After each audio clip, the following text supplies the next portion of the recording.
I was caught off guard knowing that I had renal disease. My kidney was deteriorating at a very fast rate. So right away I got put into the renal clinic. I was on home dialysis for about 1.5 years. And when I got put on the list, I think I was at about 11%. And I remember talking to my wife about it, and she, because I have 2 brothers and 3 sisters, I figured I was going to ask family first, and my wife basically said that she was going first before anybody else, and then after she was done with, then she doesn't care who I go to.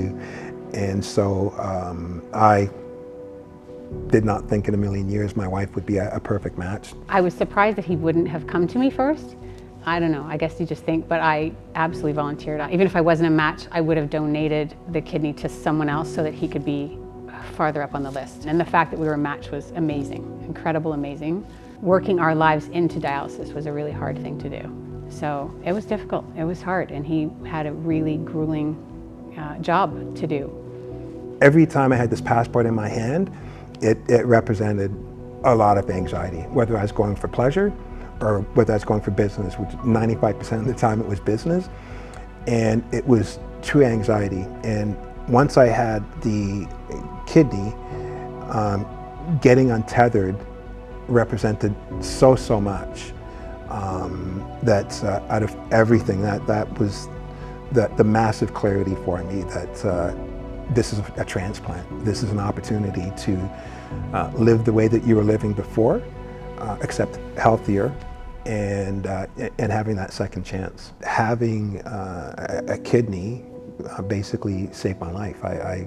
There was absolutely no way that I would have had the ability of functioning the way that I am now without the success of the transplant. The worst thing that I would ever feel is if I ever put my wife in harm's way, and we're approaching 5 years now, and everything has been good on both sides, her side as well as mine.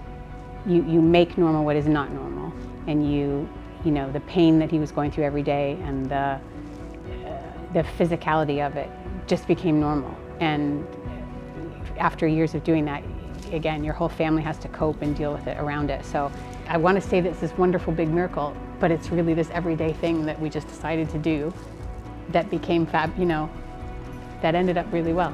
He's alive, he's around, our kids get a father for a bunch more years, I get a husband.